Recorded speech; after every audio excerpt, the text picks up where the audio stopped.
On today's review, we will be reviewing an item I'm very excited to review. It is that of the Transformers Void Rival Comic-Con 2025 exclusive. This is the one where it's Jetfire and the two characters from Void Rivals. There's their names right there. Solali and Darak. I don't know how to pronounce those. I feel bad. But yeah, we're going to be going over it real fast. As you can see, the comic is already missing.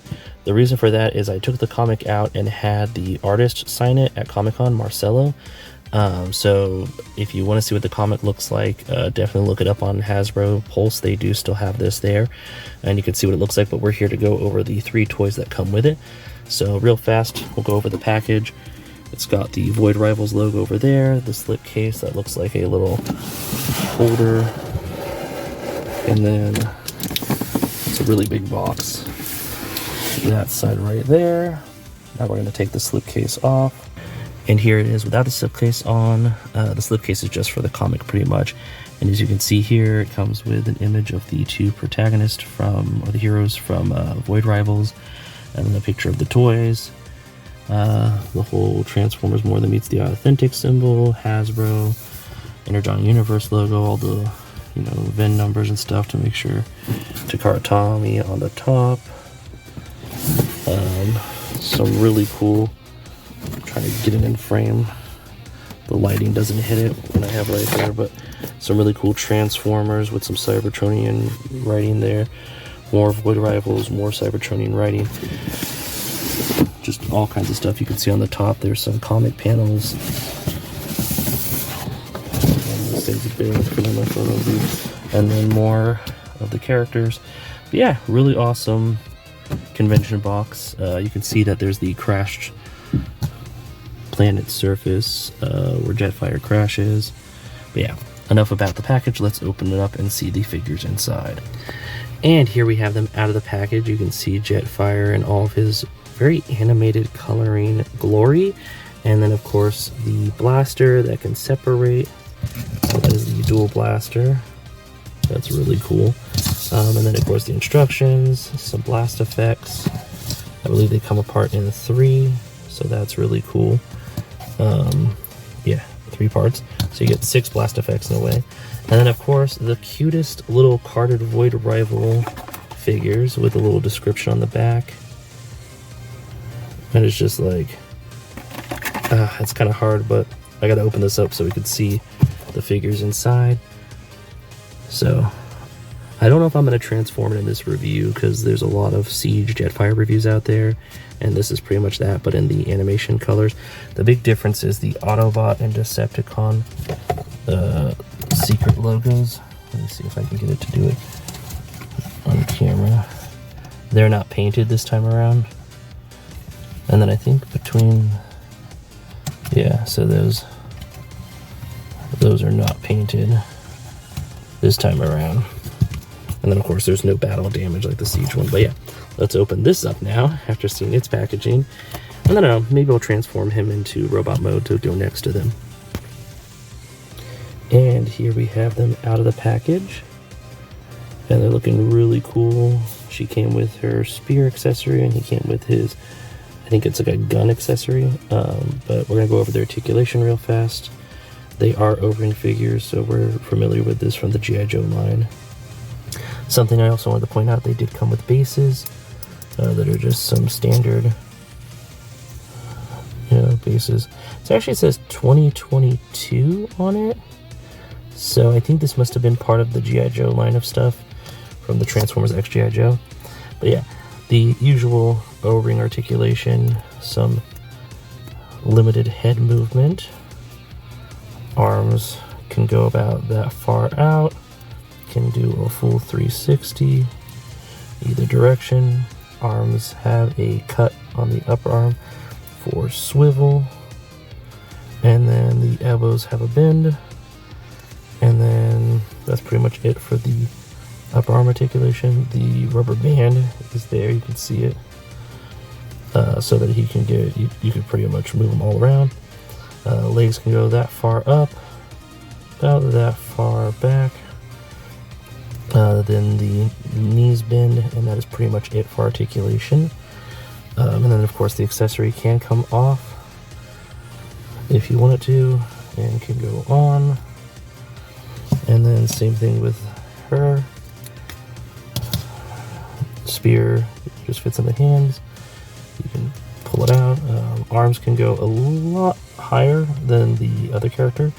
Full 360 is accessible in either direction. Head has about the same amount of movement. Upper arm swivel, elbow bend, and then of course rubber band, so it can go all over the place, but there's no real ab crunch because it bounces right back up. Legs can go that far up and about that far back, and then of course leg bend. I do love all the little details, like the gun here, even though it can't come out, or his knife down there. Someone did say these are using previous G.I. Joe parts for the legs with some added stuff. I mean, there is definitely a lot of new tooling here, especially I think on the upper part. But someone said the legs are Zartans and Zerinas or Baronesses, but I don't know for sure. But yeah, really cool figures. Definitely fun to have them. Hopefully one day we might get 6-inch figure versions to go with the G.I. Joe. Real fast, I just want to go over the accessories that come with Jetfire before I transform him and show off his articulation. The gun holding goes like that, and it can go like that for different functions. Just show off the blast effects real fast. It is the standard blast effects we get with most of our Siege, Kingdom, the War for Cybertron stuff. And real fast before we transform it, just a look at the vehicle mode and all of its glory. It does have handles here and here, but those cannot be held by the figures. Those are meant to be held by Transformers. Same with the ones here. I think there's 2 here.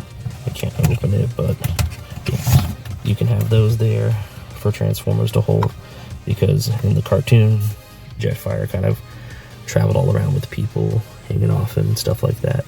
But yeah, that's the vehicle mode real fast before we transform it into robot mode and go over it for a bit. And here we have Jetfire in robot mode, or at least half of him visible, because he is just huge. I never realized how big it was. I bought the Siege one, never got around to opening and playing with it, and now this one is out and I really like this one more.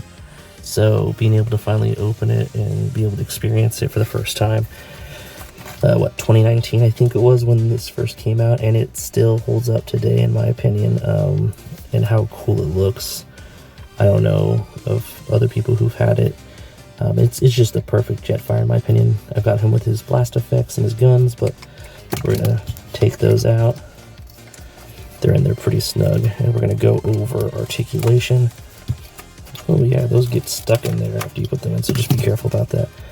I'm impressed that the only hollow part on this thing really is the wrist right here. I think that's pretty cool. It's got ratchet joints, so it's going to be a bit noisy. So sorry in advance if you're not a fan of ratchet joint noises. Okay, so first, the head is only on a rotation. It can look up and down. That's cool. Okay, that's awesome. Feel bad every time I move his arms. So arms can go that far out. Can't really do a 360 because of the wings.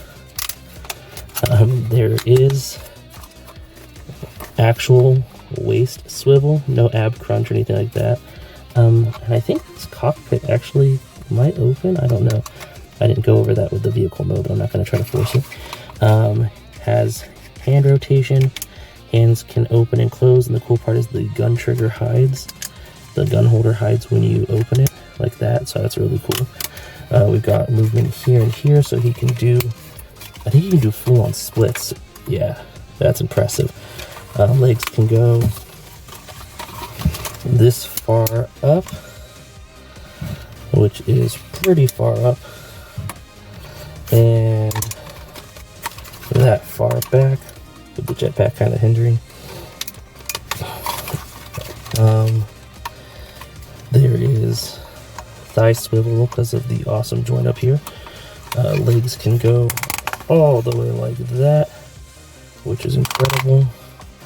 And then there is ankle rock that locks into place and then goes like that, so that's incredible. So lots of amazing articulation. I mean, you expect that from a commander class. That's about $100. Surprisingly, I think this set wasn't that much more. You get a comic, 2 3-inch figure, O-rings, and this guy for I think it was like $120. The link will be in the description down below for the Hasbro Pulse link if you want to pick it up, and the price will be there. If I'm wrong, it will show, but I'm 90% sure that's what I paid for it at the show, $120 plus tax. But yeah, really good looking figure, really good articulation, and he'll just look incredible next to the rest of your Autobots. Do I think this set is worth getting? If you don't have the Siege Jetfire, or you want one that's a little bit more animated accurate, because the Siege one does have a little bit, I don't know, maybe it doesn't have any battle damage. But I feel like this one is really good, and you get 2 other character figures and an exclusive comic cover. And it's just an awesome, offering all around. I love the head, like being able to go up like that on the hinge and having that extra articulation if you want to have them like looking up in the sky, looking for other seekers from the Decepticon side of things. And just also the eyes and the face are just really detailed. Let me kind of get closer so you can see it. But like, that is really cool. And then of course the back part is really nice. You can fold these wings that way or that way, depending on how you want them. Probably that way for displaying better. And then just overall really cool. So do I think you need the Void Rivals set in your collection? If you're a Transformers fan or a fan of the Energon universe and comics that are going on right now through Skybound and Image, it is definitely a awesome collector piece and something to put with your comic collection or your Transformers collection. I think the figure overall is just really good if you're a Transformers fan and you want Jetfire in your collection. So I give this 5 Energon cubes out of 5. I think it's incredible. Even if I wasn't as huge of a Transformers fan as I was, I feel like this would be cool to have just next to my G.I. Joes and those 2 other figures for the Void Rival universe. And as a comic fan, the comic that comes with it is really cool. If you can get Marcelo to sign it at an event, like I was able to, it is definitely awesome to have kind of just on the shelf, because I've gotten so many Void Rival #1s. This one is definitely just going to be a collector piece. I have the first issue if I want to read it in the trade paperback. But yeah, besides that, really cool figure, really awesome articulation. Really like the figures that came with it. I was able to put them back in the packaging after opening it really easily, so I could save this cool box. But yeah, really awesome offering from Hasbro, and I look forward to hopefully more Void Rivals and Energon Universe characters and figures in the Hasbro lines. Thank you so much for stopping by. Like always, hit that like button. Subscribe if you're not already. If you are, me and Jetfire would like to say thank you. Hit the notification bell for any future content, and leave a comment down below what you thought about it, what you thought about the Siege one if you haven't gotten this one yet, or just what you think about the Energon Universe, and are you excited for everything going on with that? But yeah, thank you so much for stopping by, and see you in the next one. And that about wraps it up. Thanks for stopping by. If you have any comments, leave them in the comment section. If you're feeling generous, share it. And thank you so much for watching. Till next time, bye.